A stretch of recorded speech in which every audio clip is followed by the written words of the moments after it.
मेरे दादा चीन की लड़ाई में लड़े थे, मेरा बाप फौजी है।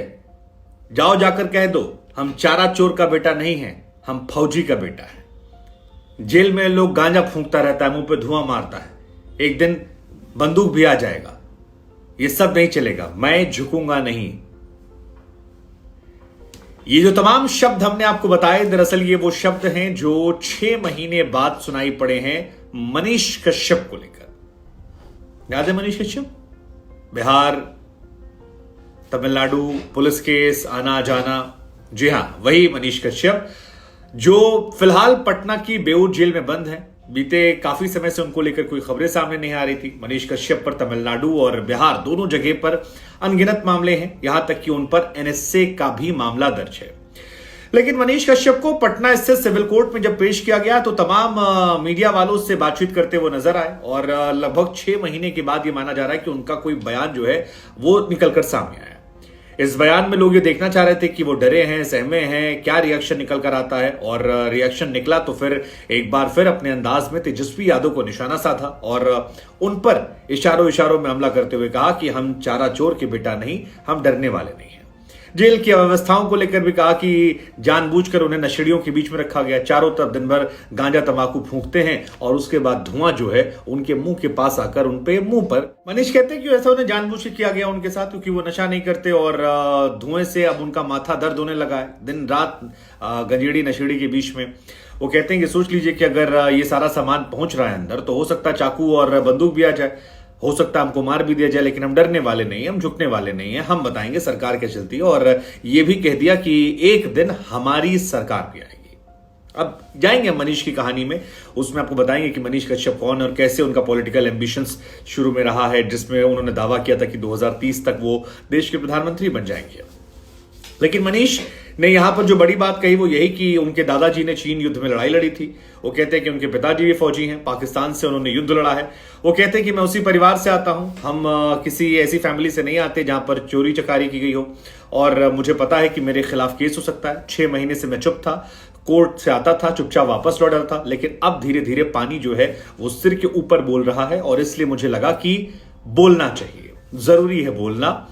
बिहार की कानून व्यवस्था को लेकर भी कहा कि भैया देखो रोज मर्डर होते हैं, उनकी अपनी जात को लोगों को मारा जा रहा है, लेकिन वो कहते हैं कि बिहार में कुछ होने वाला नहीं है, सत्ता जो है वो कुछ कर नहीं पा रही है, सरकारें चुपचाप देख रही हैं, बिहार में कोई सुरक्षित नहीं है, पत्रकार मर रहे हैं, दरोगा मर रहे हैं, लोग मर रहे हैं, बाहर मजदूर पिटाई खा रहे हैं, लेकिन सरकार है वो चुपचाप देख रही है। सारी भड़ास जो है ऐसा लग रहा है कि मनीष कश्यप पर निकालनी है, बाकी प्रदेश व्यवस्था में कोई मुद्दा नहीं। उधर मनीष कश्यप ने स्टालिन को लेकर भी निशाना साधा। उदयनिधि स्टालिन जिन्होंने सनातन को लेकर बयान दिया था, उसको लेकर भी उन्होंने कहा कि देखिए कैसे डबल स्टैंडर्ड है, हमको उठा के जेल में डाल दिया गया है, लेकिन उदयनिधि स्टालिन जिन्होंने आग लगाने का काम किया उनके खिलाफ कोई मामला क्या दर्ज हुआ? क्या उनके खिलाफ कोई एनएसए लगाया गया? नहीं लगा। देखिए यही सब ठीक है। वो कहते हैं कि मैं राष्ट्रपति प्रधानमंत्री से मांग करता हूं कि मुझ पर जो केस है उसकी सीबीआई जांच करवाई जाए। बिहार और तमिलनाडु में उन्हें उम्मीद नहीं है कि उन्हें कोई न्याय मिल सकता है। ये सारी बातें उन्होंने मोटी मोटी कही। अब मनीष के तेवर जो है वो स्पष्ट है। हालांकि मनीष के साथ ना बीजेपी पूर्णता खड़ी है और विपक्ष से तो उनका रिश्ता जो है वो दिख ही रहा है कि किस तरह से वो ज्यादा खट्टा मीठा हो गया। लेकिन मनीष कश्यप कौन है? आप में से बहुत सारे लोग ऐसे होंगे जिनके मन में अभी भी होगा कि यार कौन है ये लड़का जो इतना बोल गया और इतना कैसे बोल जा रहा है। सो आपको बता दें कि एक इंजीनियर जिसने यूट्यूबर बना, पॉलिटिक्स में हाथ आजमाया, जेल गया, विधानसभा चुनाव लड़ा, लोकसभा में भी हाथ आजमाया, 2030 तक इनका प्रधानमंत्री बनने का सपना है और बिहार में काफी पॉपुलैरिटी मिली। फिर उसके बाद तमिलनाडु में फर्जी वीडियो वाला मामला आया जिसमें जेल गए, संपत्ति इनकी जो है कुर्की हुआ। मॉम के साथ इनकी तस्वीरें बहुत वायरल होती हैं, वो रोने की, भावुक होने की। तो हमको लगा कि क्यों ना आपको एक बार मनीष कश्यप की भी कहानी सुना दें। अब तो लाखों में फॉलोअर्स भी इनके हैं, इनके फॉलोअर्स दिन रात कैंपेन भी चलाते हैं सोशल मीडिया पर कि कैसे इनको अलग थलग छोड़ दिया गया है। तो मनीष कश्यप की जो कहानी है वो एक्चुअली पश्चिमी चंपारण में शुरू होती है, जहां पर डुमरी महनवा गांव एक है, वहां पर इनका जन्म हुआ था। इनका ओरिजिनल नाम मनीष कश्यप नहीं है, नाम जो है वो त्रिपुरारी तिवारी है। स्कूल में त्रिपुरारी और घर में मनीष नाम था, लेकिन ये त्रिपुरारी तिवारी से मनीष, घर का नाम कश्यप इनकी जो गोत्र होता है, जैसे मेरा गोत्र है वशिष्ठ, सो बचपन में मैं भी लिखता था शुभांकर वशिष्ठ, तो इनका ना गोत्र होगा कश्यप, जिस पर उन्होंने मनीष कश्यप कर दिया। 2020 के हलफनामे में इन्होंने अपना पूरा नाम जो है मनीष कश्यप उर्फ त्रिपुरारी कुमार तिवारी बताया था। हालांकि यूट्यूब पर जब ये एक्टिव हुए और उन्होंने अपना स्टाइल से अपनी चीजों को उठाना, खबरों को शुरू किया, तब इन्होंने वहां से मनीष कश्यप पॉपुलैरिटी को उठाया। इन्होंने उसी नाम से कैरी ऑन कर रहे हैं। इनकी माता जी जो है मधु जी, वो हाउसवाइफ हैं और इनके पिता उदित कुमार जो है वो सेना में हैं। मनीष की शुरुआती पढ़ाई जो है वो गांव से हुई है। 2009 तक इन्होंने वहीं से पढ़ाई करी। फिर एक महारानी जानकी महाविद्यालय है, वहां से ग्रेजुएशन किया। फिर 2016 में पुणे गए थे और वहां की एक यूनिवर्सिटी से इन्होंने सिविल इंजीनियरिंग की पढ़ाई करी। उसके बाद लौट आए। फिर पटना में लौटे। पटना में कुछ दिन नौकरी की एक बड़ी कंपनी में, और कंस्ट्रक्शन कंपनी थी, वहां पर कुछ समय काम किया। लेकिन फिर वहीं पर इनकी दोस्ती हो गई। एक लड़का था मणि द्विवेदी, उससे दोस्ती हुई और फिर दोनों ने मिलकर ठाना कि भैया मामला जो है वो थोड़ा दाएं बाएं शुरू करते हैं, कुछ और शुरू करते हैं। और पॉलिटिकल एम्बिशंस, क्योंकि यूपी बिहार में ज्यादातर लड़कों के होते हैं, इनके भी थे, थोड़ा पैसा आया, सोचा कि अब साल 2020 में एक सीट थी चनपटिया, वहां से मनीष कश्यप ने चुनाव लड़ा था और चुनाव में तीसरे नंबर पर थे। 9,239 वोट जो है वो इनको मिले थे कुल मिलाकर। और वहीं उसी हलफनामे में इनका नाम जो त्रिपुरारी तिवारी है वो पता लगा। दोस्तों के माने तो पहला जो नामांकन भी था वो भी जेल से हुआ था, हालांकि रद्द हो गया। नामांकन के लिए वो जेल से फिर बाहर आए। फिर उसके बाद इनकी बड़ी कहानियां हैं। जैसे कहानी आती है कि जब बीटेक कर रहे थे तो वहां से एक बुलेट खरीदी और बुलेट चलाते ही वहां से पटना से पहुंचे थे।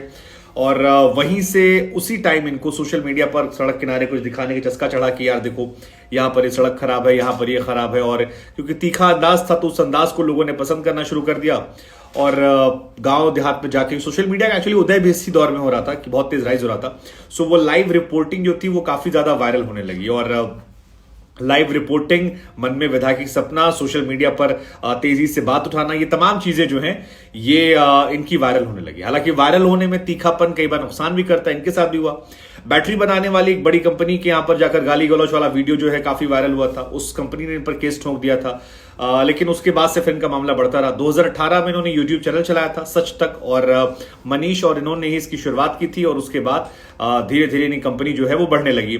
फिर कश्मीर वाला एक इनका वीडियो बहुत वायरल हुआ था जहां पर कुछ कश्मीरी लड़कों की पिटाई की थी जब देश में एक बड़ी घटना घटी थी, वो भी काफी ज्यादा ट्रेंड में आई थी। काफी मनीष के वीडियोस चलने की एक बड़ी वजह थी वो देसी अंदाज, जैसे अब तुमको रेल देंगे, हम तुमको ये कर देंगे। तो वो जो देसी पना था वो लोगों ने पसंद करना शुरू कर दिया। इसके बाद कई सेलिब्रिटीज साथ भी इनके उठने बैठने रहे। सोनू सूद के साथ काफी उठे बैठे। सोनू सूद इनको लेकर एक बार अभी रिसेंटली पोस्ट भी किया था कि न्याय मिलना चाहिए।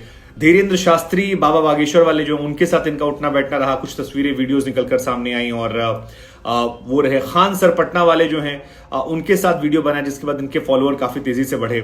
सो कुल मिलाकर एक नेशनलिस्ट पॉइंट ऑफ व्यू रखते हुए इन्होंने अपना दायरा बढ़ाने की कोशिश की। और 2030 तक ये अक्सर कहते हैं कि मैं देश का प्रधानमंत्री बनूंगा। ये इनके दोस्तों के शब्द हैं जो कई सारे सोशल मीडिया पर कोट करके आए। हालांकि सारी चीज अच्छी चल रही थी, लेकिन फिर तेजस्वी यादव से काफी ज्यादा लड़ाई झगड़े, उनको लेकर काफी बोल्ड स्टेटमेंट, जैसे इन्होंने आज ही बोला कि हम चारा चोर के बेटा नहीं है, हम फौजी के बेटा हैं, ऐसा वैसा।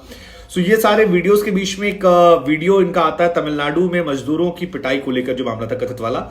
उसमें इन पर आरोप लगा कि फेक वीडियो बनाए, मरहम पट्टी कराया और उसके बाद उनको बैठाकर 2 राज्यों में टेंशन बढ़ा दी। और उसी को लेकर फिर समाज को भड़काने या बहुत सारे इन पर आरोप लग गए। और फिर धीरे धीरे इनको शिकंजा कसता गया। और इतना कस गया कि बिहार में 11 मामले दर्ज हैं, चंपारण में 7 मामले दर्ज हैं, तमिलनाडु में इन पर 7 मामले दर्ज हैं। तो कुल मिलाकर फिलहाल 20 से अधिक मामले इनके ऊपर दर्ज हैं। और एनएसए लग गया, वो भी नहीं हटा, सुप्रीम कोर्ट तक मामला गया।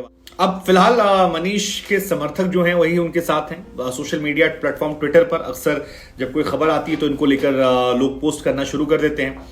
अक्सर हम जैसे लोगों को मेल आते हैं कि आप इनकी खबर को कवर कीजिए। और पॉलिटिकल पार्टीज ना इनके साथ है ना इनके खिलाफ है।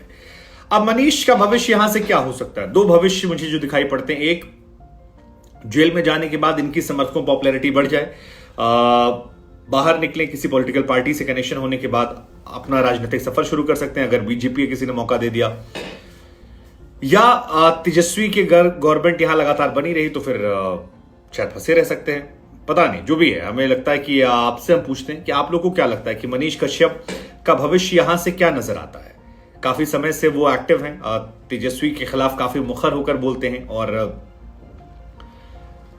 पॉपुलर तो हो गए हैं, लेकिन पॉपुलैरिटी के साथ साथ उनका परिवार बीते साल भर से तो दंश झेल ही रहा है। आपको क्या लगता है इनका भविष्य क्या होने वाला है? यहां से आपको मनीष कश्यप भविष्य क्या नजर आता है? और क्या बिहार में विपक्ष की पार्टियों ने मनीष कश्यप को वैसा साथ दिया जैसा देना चाहिए था, आपको लगता है? या मनीष कश्यप को उनके समर्थकों के हवाले ही छोड़ दिया गया कि समर्थक ही सोशल मीडिया पर लिखे पड़े? आपकी इस पर सोच क्या है? और मनीष के साथ जो हो रहा है वो सही हो रहा है, वो गलत हो रहा है? ये जो स्टेटमेंट इन्होंने हाल फिलहाल में दिया, ये सही है, गलत है, ज्यादा बोला गया है, या ठीक है अब जब है ही तो देखा जाएगा आर पार में क्या होता है, वैसा है?